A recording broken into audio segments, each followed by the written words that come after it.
Hello दोस्तों, नमस्ते, प्रणाम। आप लोग कैसे हैं? मैं अपने यूट्यूब चैनल में आप लोग का स्वागत करती हूँ और मैं आप लोग के एक नाच गीत सुनाऊंगी। अच्छा लगे तो कमेंट में ज़रूर बताना और हमारे चैनल को लाइक, सब्सक्राइब, शेयर ज़रूर करें और ज़्यादा से ज़्यादा लाइक सब्सक्राइब कीजिए।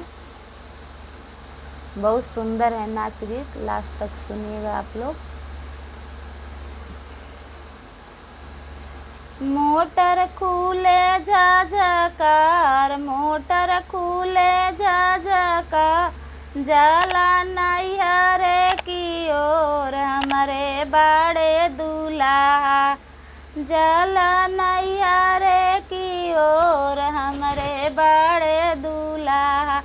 हमके नैहर पहुँचादा, हमके नैहर पहुँचादा, हमरे बाड़े दूल्हा।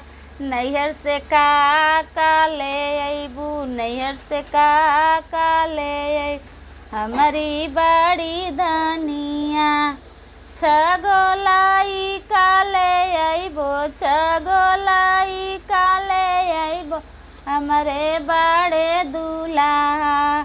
लइका कैसे कैसे आई हैं, लइका कैसे कैसे आई, हमारी बड़ी धनिया। दूगो भूया भूया आई हैं, दूगो खींची है बाकैया, दूगो कने कन्हैया आई हैं, हमारे बड़े दूल्हा। दूगो कने कन्हैया आई हैं, दूगो खींची हैं बाकई, दूगो भूया भूया आई हैं, हमारे बड़े दूल्हा।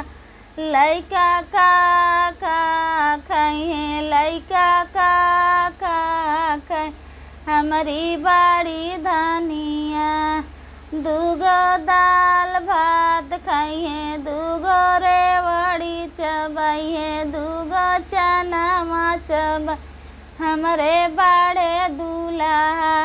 लइका का करी है, लइका का करी है, हमारी बड़ी धनिया।